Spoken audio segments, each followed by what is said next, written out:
folks, this is GreenXI, welcoming you right back to Let's Play Higurashi. This is episode 185. In last episode, Akasaka and Irie sort of did a lot of preparations on what would happen if people came to the house, to Rika's house and all that. And they had to try and escape and all that sort of stuff. And also, Miyo invited Rena and Kaiichi back to her house after school, so we're going to find out more about that by the looks of it this time. In between the last episode and this episode, I accidentally clicked once by the looks of it. The first line for this chapter half is, I think it's almost time, something's about to happen. So that's it. Does anyone have any questions? I have plenty of questions. So she's told him about Rika and all that now by the looks of it. This could easily be one of those well-planned pranks. What I heard is just that extraordinary. Right now it's a bad idea to ask questions just out of curiosity. That would be a waste of time. Miyo has already explained everything about the events surrounding Rika-chan. Well, I have a few things to ask myself as a successor to the head of the Sonzaki family, because all this has something to do with a series of mysterious deaths, but I won't go into that for now. All in all, it was a good idea to come to my house. You can survive a nuclear war here in our basement. There's electricity and a telephone there too. Of course, there are plenty of food too. If the mountain dogs are really that tough, then this house is the only place in this village that's safe from them. I'm sorry to have involved all of you in this. Rika-chan apologised from the bottom of her heart. Rika-chan's been dealing with this strange disease, this Higurashi syndrome, as well as all these suspicious Tokyo people, all by herself, until today. She's been trying not to get us involved, and that's why she dealt with them all by herself. We can all imagine what she must have been feeling, so none of us can even think of anything to say. The silence went on for a while, but then Hanyu clapped Rika-chan on the back. Rika, you've been apologising so much since yesterday. If you apologise one more time, you'll have to treat me with a cream puff every day. Ow! Besides, we all feel bad, don't we? Am I wrong, Kaiichi? Hanyu suddenly addressed me. I could tell from her eyes that she was expecting something from me. Right, I rose to act as a flint for the other club members. It's my job to burn strong and bright red to get everyone excited. What have I been doing? Just sitting around? That's right, Rika-chan. We'd never even thought all this could be true, so we were just shocked for the moment. But we're all thinking that things are getting interesting, right guys? Sadako, this right here is the real deal. You got some good traps lying in wait, don't you? I know you've been hiding amazing ones for special occasions like these. It's a perfect chance to try them out, don't you think? Oh ho ho, you should be grateful for my presents. I don't know who they are, but if it's alright to get serious, then I won't hesitate to launch the countless miraculous traps I refrained from using on our club members. Ah, that's right. Your traps come with Mii-chan's seal of approval. They can chase away even a real army. While Sadako aside, you're pretty merciless yourself, Rena. You're usually so easygoing, but I know your true power.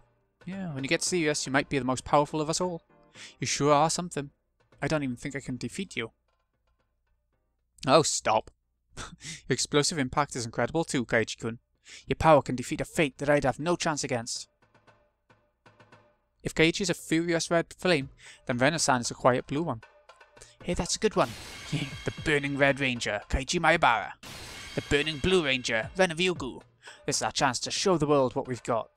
We're a powerful team with a powerful leader. Right, Mion? We're already powerful individually, and when we get together,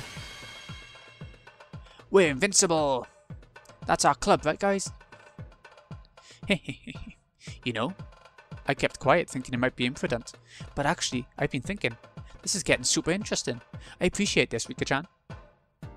Thank you for giving us this opportunity. How dare they even think of stepping into Higurashi without saying hello to us. I'll make sure to teach them some manners. It had only been 5 minutes since Rika-chan apologised to everyone and brought the mood down, yet our morale was already at its peak again. We're up against such an absurd conspiracy, but if we're together, I think we can defeat it. This is the best feeling ever. Hanyu is the one who started all this. She's quite the promising newcomer. She knew exactly whom among us to get motivated first. No, moreover, while even our senior members were hesitant about taking on such a huge opponent somewhere in their hearts, she alone remained unflinching and raised our spirits. She's likely to grow even more formidable in the future. Thank you, everyone. Thank you for believing me. Of course we believe you. I told you that already. If we didn't, we wouldn't be your friends. There's no need to thank us, Rika. Yeah, she's right. Listen to Hanyu. You've got great spirit. I like you. Ow. I rubbed Hanyu's head. She laughed as if I was tickling her. Okay then, let's huddle. We have to get things organized. First, Rika-chan and Sadako are supposed to be absent from school because they're sick, but in reality, they're hiding here. This is just a preventative measure. Nobody would even guess they were hiding here, thanks to a certain Akasaka. How nice of him. He came because of the promise he made 5 years ago. That's kinda cool. Uh-oh, I'm a little jealous. He isn't my type, but I'm a little jealous too. Me, it's not like that though. He works for the public safety at the police headquarters in Tokyo, and he belongs to a secret unit, right? That sure sounds reliable. Being part of a secret unit makes it sound even better too. Akasaka is very strong. He's definitely reliable. But Akasaka-san's role is more of a protective one in case of emergency. Tomitaki-san has the more important job of finding out things about our enemy. He's a true attacker. Plus he's the only one who can call in the Bloodhounds to take out our enemies. In other words, Tomitaki-san's our key to victory. It's a bit unsettling to think that so much is riding in the hands of some dumb cameraman. Everyone teased her by saying they're going to tell Tomitaki she called him that. It's not that I don't expect him to succeed, but I think we should come up with another tactic, just in case. But Hanyu, what else can we do other than count on Tomitaki? No, Hanyu's right. Tomitaki-san's a key factor from the enemy's point of view too. If they find out he's investigating them, they might even have him killed. This is enemy territory for him too, after all. I think we should come up with something else, instead of just depending on Tomitaki-san. Very true. It's hard to score with just one trap. I usually set many traps to deal with many different possibilities. That's basic trap tactics, you know? That's true. There's no need to limit ourselves to just one angle of attack. We should look into other methods besides what Tomitaki-san is doing. But we don't know anything about Tokyo, do we? Well, if one of Tomitaki-san's important jobs is to summon the Bloodhounds, I'd like him to teach us how to call them. Then even if Tomitaki-san's taken out by the enemy, we can still meet our victory conditions. Yeah, that sounds about right. Tomitaki-san is really important. At the same time, he's our Achilles heel. Let's talk to him and make him tell us how to contact the Bloodhounds. Problem is, he's holed up somewhere in the city. There's no way for us to get hold of him. I think that's a great idea though. The next time we get a chance to talk to Tomitaki, let's ask him. So that's the first plan. So anything else? Before we knew it, Hanyu was making sure we moved along with our proceedings. Venna noticed that too, giving a pleasant smile to the girl trying to be part of our group. This one's just insurance in case something happens to Tomitaki-san. Let's think of a different angle of attack. Or what's something that would help his investigation? Oh, how intriguing. We'll launch some kind of trap, grab them by the tail, thrust proof they can't talk their way out of in their faces. My, what a perfect trap situation. If I'm the one they want, why don't you use me as a decoy? It's dangerous, but Takano and the others need me, so they'll definitely fall for it. That really is dangerous, but that would prove Takano-san's after Rika-chan. Have them see her and make them chase her? That could lead to something interesting. That's where Sadako's heels come in. Ow! Once they go up there, they'll be in big trouble. You said it. Boy, will that be a sight to see. This is going to be great. That should be the final method we use. Though, excuse me. Once we're barricaded in the hills, the situation will change quite a bit. This should be our last resort. She's right. The traps in the hills are great as a defense measure, but that's all they can do. They can't attack the enemy first. Barricade on the hills is our last resort, huh? The very final resort, for when the enemy attacks this location, we have no other choice but to leave. By the way, we have an underground tunnel leading out that's connected to a well in the back. Wow! Your house is amazing, Miyo. Oh shit, this is getting really crazy. The enemy is a mysterious organization. We have a secret operation, a secret base, and now a secret underground tunnel. Wow! This is just the sort of thing that gets a guy excited. Oh. I'm not a guy, but I'm excited. Okay, now we have 2 ideas. We'll come up with more. Can anyone think of anything else? Let's see. We want at least one more. That last one's a rather defensive tactic too. Isn't there something more aggressive that's perfect for our club? You know, some way to hit them real good, an awesome blow that'll set back their conspiracy. Can we pull off something like that? Yeah, I'm sure we can. We're not as powerless as you think, Rika-chan. It's not like we don't have cards to play. You're the ultimate objective, and you're with us. That's one crucial card on our side. Not just in the sense of using you as bait. That's true. It's a huge disadvantage for them that we have the Queen Carrier. I mean, what's their goal? kill Rika-chan, trigger this emergency manual to eliminate the whole village, and use that chaos in their internal faction wars. Right? Yeah. To them, Rika is like the fuse on a stick of dynamite.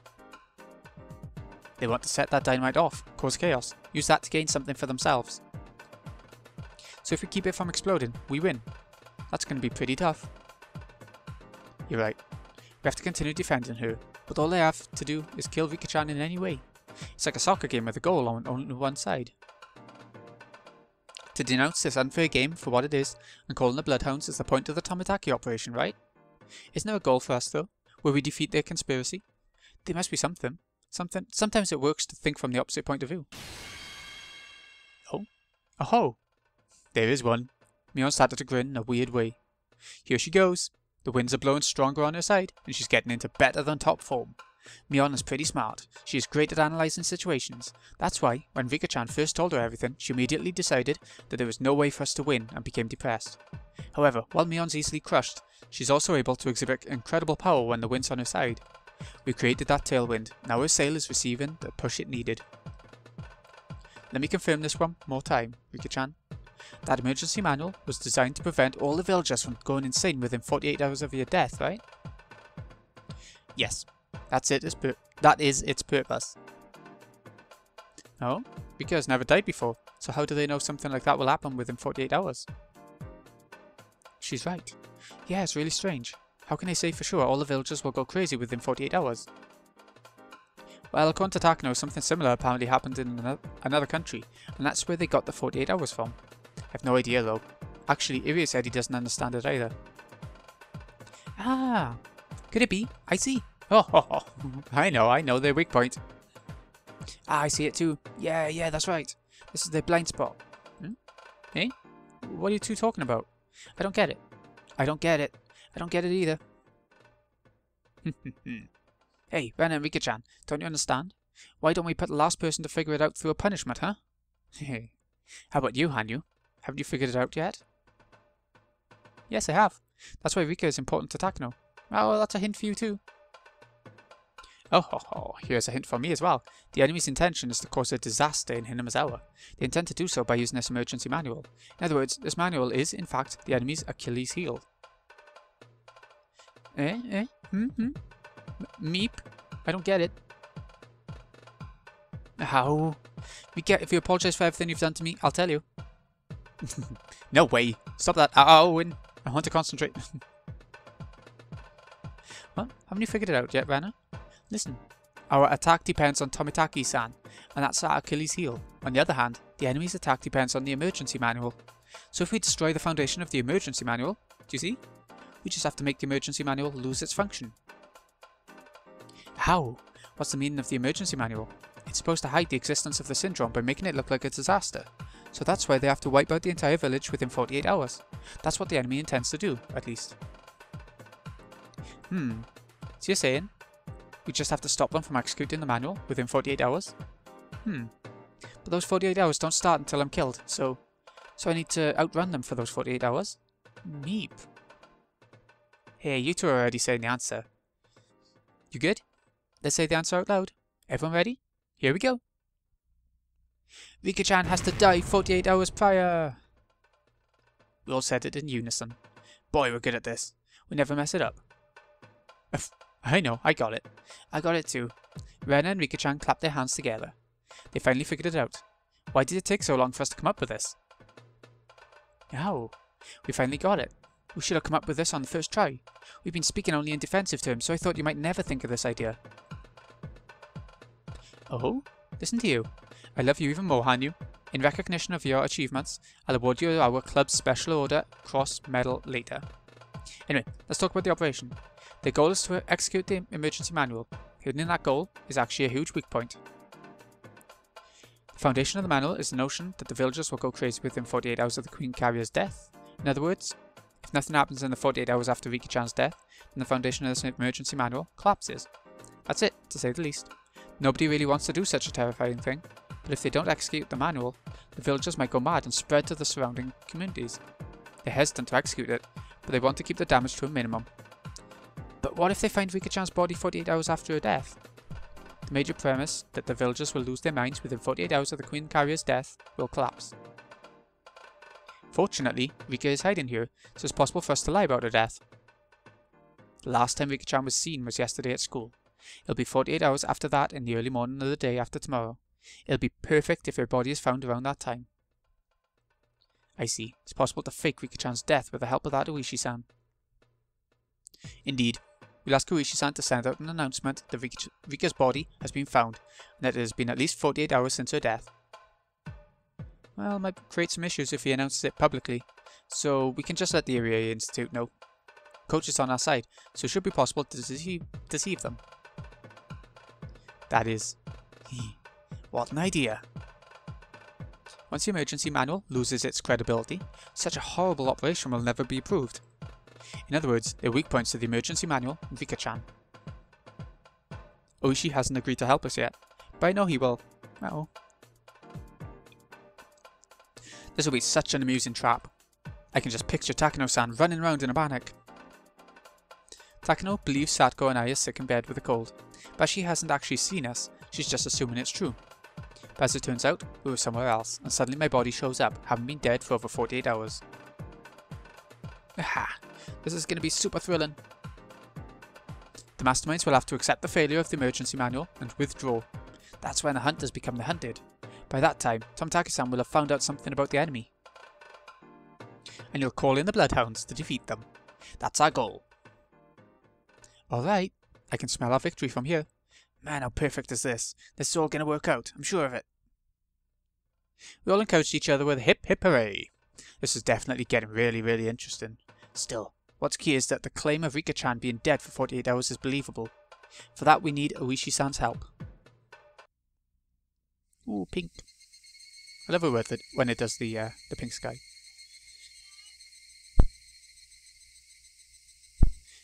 And right as we thought about asking him, he arrived at the Sonsaki residence.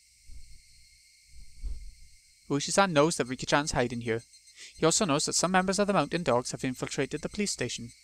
They've even wiretapped Rika-chan's home phone, so the safest way to contact her, he figured, is in person. I saw Dr. Irie earlier. He told me to tell you that Akasaka-san is doing just fine. He's grown a lot in the past 5 years. He'll hold down the fort. Oishi-san loosened his tie while drinking his barley tea. I bet he never thought he'd end up drinking a glass of barley tea at the home of his old enemy, the Sonsaki family. So, Oishi, what do you think of our 48-hour operation? I think it's a pretty good idea. It'll shake them up quite a bit. In their panic, they'll make mistakes for sure, and that'll give Tomitaki-san the chance to get a drop on them. No, it's really a great strategy. They say 2 heads are better than 1, but with all your young minds together, you've come up with a fantastic idea. Oishi-san laughed in admiration and assured us that the operation would definitely make an impact. However, he hesitated a little too. This is pretty sink or swim, you know. Whether we win or lose, I'll have to take responsibility. I'll do my best to pull out the splinters, but if I don't do a good job of it, I'll end up in pretty deep. I have to resign myself to that. In our 48-hour operation, Oishi-san ends up bearing most of the responsibility. And the police are a strict organisation. There's no guarantee they won't investigate. Oishi-san's planning to retire this year. He needs his pension in order to pay off his mortgage. He's at a very delicate point in his life. While this is a big deal for Rika-chan, it's a lot to ask of Oishi too. He has to risk throwing away everything for our sakes. Shit. This operation's a great idea, believe me, but I just can't. Oishi? If it's too much, you don't have to accept the part. We don't want to win by using you as a sacrifice. Nobody knew what to say to him, but Hanyu broke the silence. She's full of energy, ow-owing during our club, but at times like this, she also has the power to heal the hearts of those who are hesitating and growing weak. It's like being enveloped in a mysterious embrace. In her appearance matched her level of maturity, Hanyu would probably look like a mother. Besides, we're members of the most powerful club in the world. Even if the 48-hour operation can't work, we're sure to come up with another idea straight away. Right, Mion? Ah, yeah, that's right. Oishi, you can say no, okay? We shouldn't have gotten all excited over this without even considering your situation. Yeah, that's true. I'm sorry, Oishi-san. Rena whispered to me while watching them talk. Hanyu-chan's good at this. Who could say no when a cute little girl says stuff like that to them? Eh? What? Do you mean, is that what Hanyu's trying to do? Meep. She's even more sly than I am. As Oishi-san moaned and groaned, Hanyu looked over and grinned wickedly at us. I take it back. This girl, she really is sly. Hanyu is more dangerous than I thought. Next time we do a club activity, I'll really have to watch out. Please let me sleep on it. There's someone at the station I really trust, so I think I'll discuss it with him. Don't worry, he wouldn't rat me out. If I agree to do this, I can't make any mistakes. So before I do, please let me think over the chance of success. Ushi-san never makes promises unless he's sure he can keep them. That's why he speaks cautiously, but considering his position, it was certainly a decision that required courage. Don't worry, Ushi. Even if you lose your pension, Miyo will take care of it. Won't you? Oh. Meep.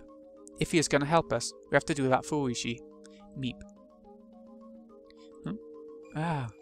Well, you know, despite how I look, my family is pretty rich. We got 2 sly foxes. Our club's going to be the epitome of a free-for-all in the future. The meeting ends with that. We'll find out if we can go ahead with a 48-hour operation or not by tomorrow, depending on Uishi-san's answer. We haven't heard from Tomitaki-san yet, but I'm sure he started his investigation on Takano-san. The coach and Akasaka-san have to wait patiently, each surrounded by the enemy.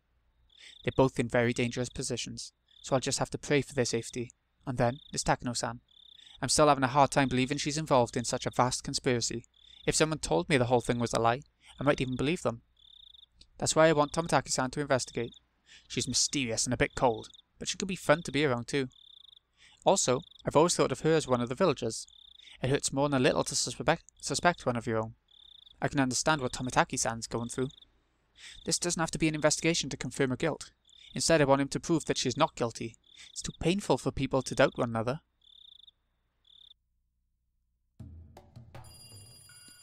Oh.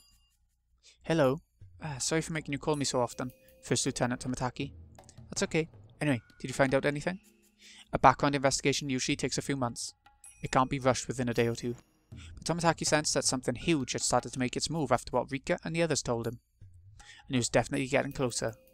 But once he was close enough to see, it would be too late. That was why he was checking on their progress so frequently. We're still investigating Major Takano as we speak. When she took a position in the Alphabet Project, her background was already investigated by a different department, so we've requested those documents be handed over.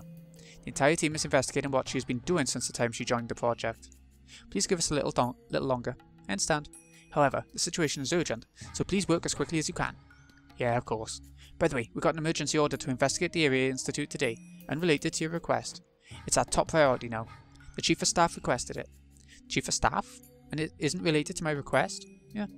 Well, it's supposed to be a separate matter, but from what I can see, I think there's a powerful boost from the top towards your investigation. The Chief of Staff is helping out? What's this mean? The only thing I can assume is that the top members of the JGSDF have realized the danger of the conspiracy surrounding the Area Institute. Like Rika-chan said, if this conspiracy's intent is to execute the emergency manual, then the opposing camp will try to stop that from happening. My request for an investigation is the first step in putting a stop to their plans. So if the masterminds were influencing the Chief of Staff, he'd probably try to shut my investigation down. But he's supporting it instead. Which probably means that the Chief of Staff isn't my enemy. In fact, he might belong to the opposing camp. No, it's hard to say if he belongs to them or not. He might just be under order from the ones pulling the strings for the opposing camp. If that's true, then the enemy has already noticed something. It's possible that they'll start exerting pressure soon enough. So how much can I find out before that happens? I don't know much about the top brass. Still, for the Chief of Staff to get involved, putting aside if Takano-san's guilty or not, I'm certain that something extremely big is starting to happen around the Area Institution. We're making progress on investigating the Institute. We haven't analysed the data yet, but some of the financial records are suspicious. We don't know if it's just a simple paperwork mistake, or if someone's actually trying to juggle funding, but I have an expert look into it. Looking into it, that's why I was confused. What do you mean by suspicious? Well, as you know, there's an account for the funds supplied to the Area Institute, but the numbers don't match up. It's possible that there's inflows or outflows of money that haven't been recorded. Besides that, there are questionable dates on some receipts. We're suspecting forgery. Funds are usually supplied annually. For example, if a budget of 1 million yen is approved, 1 million is supplied in April, and the facility manages those funds so they can keep things running for 1 year. So depending on how they use the money, it's possible to have some left over at the end of the year. If they only use 900,000 yen, they'll have 100,000 left. Then for the following year, they'll be told that as they only needed 900,000 yen, 900,000 should be enough. Furthermore, there should be 100,000 yen left over, so they should only need 800,000 the following year. Therefore, they then only get 800,000 yen when April comes around, which is 200,000 yen less than the previous year. As some of you have already noticed, the more leftover money you have, the fewer funds you receive the next year. Therefore, it's smart to use up your entire budget. But some people try to get by until the end of the year, and if there is 100,000 yen left, they try to make it look as though they've used up the money, even when it's in fact in a safe somewhere. They report that they've used exactly 1 million yen, and they get another 1 million for the following year. Yet there is still 100,000 yen sitting in the safe. This 100,000 yen is called a pooled fund, or slush fund. If they keep running with only 900,000 yen per year, then 100,000 will be added to the slush fund in the safe annually, and only a handful of people will know about that money. This is how public funds get embezzled, or turned into private money. As we previously mentioned, the Alphabet Project's using this exact trick, and certain masterminds are pulling in huge amounts of public funding. To avoid this kind of situation, there is an audit of accounts performed every year, and oversight to ensure no one's fattening their pockets or creating slush funds. By the way, it's been said that the reason why civil engineering projects tend to start up at the end of the year is so they won't have that 100,000 yen left, but that's not relevant right now. The point is that they have to work hard to get the funds they want. Well, that's an example of having some money left over, which is certainly not bad. However, it can also be possible that there isn't enough money. After all, they're only granted 1 year's worth of funds, so they can't delve into a savings account like we do in our lives. That excess money just doesn't exist. Therefore, an estimate report should never show more expenditure than revenue. If that happens, that means there is some extra money other than what we supplied. That's how slush funds are discovered. Tomitaki was told that it was still under investigation, but the Area Institute's suspicious financial records could be either case. The former would be fine, it's quite common after all. But if it was the latter, there could be something quite nasty lying beneath the surface. Well, with the spare money. In other words, it was quite possible that funding was coming into the Area Institute from someone other than the formal sponsors. To be more exact, there was a chance someone was interfering with the Area Institute by supplying funds. Tomitaki was having his men look into the possibility of Takano and the Mountain Dogs rebelling against Tokyo. While it was certainly possible for Takano to do so, because of her personal investment in their research project, it was hard to believe that the Mountain Dogs could betray their employers out of sympathy. For the dogs to take part in Takano's conspiracy, a huge amount of money would have to be involved. And the discrepancy that Tomitaki's men had identified could be a sign of such. Ah, hello? Sorry, I just received a report. You know Koizumi-sensei, don't you? The head of the old Koizumi faction? He passed away recently, which led to the faction breaking up. Do you know anything about a personal relationship between him and Major Takano? Yes, I've heard about that. But did you know that Koizumi-sensei and the late Dr. Takano had a personal relationship? No, I see. Now I know why Koizumi-sensei doted over Major Takano. This is very interesting. As a matter of fact, after Koizumi-sensei's death, his private accounts were liquidated, and they found some withdrawals made by Koizumi-sensei himself, instead of the attorney who took care of his finances. It happened about half a year before the Area Institute's establishment was approved by the Alphabet Project. Didn't Koizumi-sensei use the money to make necessary arrangements beforehand in order to establish the institute? No, his attorney took care of the money for that. So the withdrawal wasn't made for that purpose. It must have been a very personal expenditure, considering that he bypassed his trusted attorney. So could that involve the relationship between Koizumi-sensei and Takano-san? Does that mean Koizumi-sensei supplied funds to Major Takano personally? Yes, that's what we think. We're trying to collaborate that as we speak. We think Koizumi-sensei gave money to Major Takano for purposes other than the necessary arrangements for establishing the institute. So you're saying it's possible that Major Takano has a huge amount of cash at her disposal to help instigate a revolt. To establish the institute, Major Takano adjusted things with various organisations, but she did all that through legitimate means. So if she didn't use any of her personal supply for that, she should still have the whole amount at her disposal. I'm sorry, but what is that amount? 1 billion yen. What?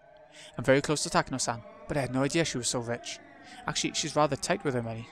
She never acted as if she had 1 billion yen just sitting around. But then, that money isn't just money to her. It's a form of support from her dear grandfather's friend, so she'd have to save it for when she needed it the most. If the new board of directors had even a little interest in her research, she would have used the money on them, but they simply laughed at her. So Takano-san gave up on bribing them. Instead, she decided to use it now, because her research project was going to be terminated anyway. With 1 billion yen, it might be possible to bribe the Mountain Dogs. If she has sponsors, it'll be even easier. Her grandfather couldn't complete his life's work, but she's planning a magnificent conclusion for it. Shit. Those can't be her true intentions. Someone has to be deceiving her. Takano-san, I'm sorry. I'm sorry I didn't notice your sorrow, even though I've been right beside you. Okay, I guess that's more motivation for her. Or more of a way for her to get the murders done, or whatever. She's got all the money. Any tips this time? Oh, 48-hour operation. I guess not. I find that odd. I find the tip system odd in this one. But maybe there'll be like one at the end or something. So, this has been Greeny XI. I hope you've enjoyed. Thank you so much for watching. I'll see you again in a bit when we make a start on chapter 9. I don't really know how much more we got left. We're getting all the preparations done, so it can't be too much more, but I say that every arc, or I feel like I do. Anyway, thanks again for watching, folks. I'll see you again in a bit.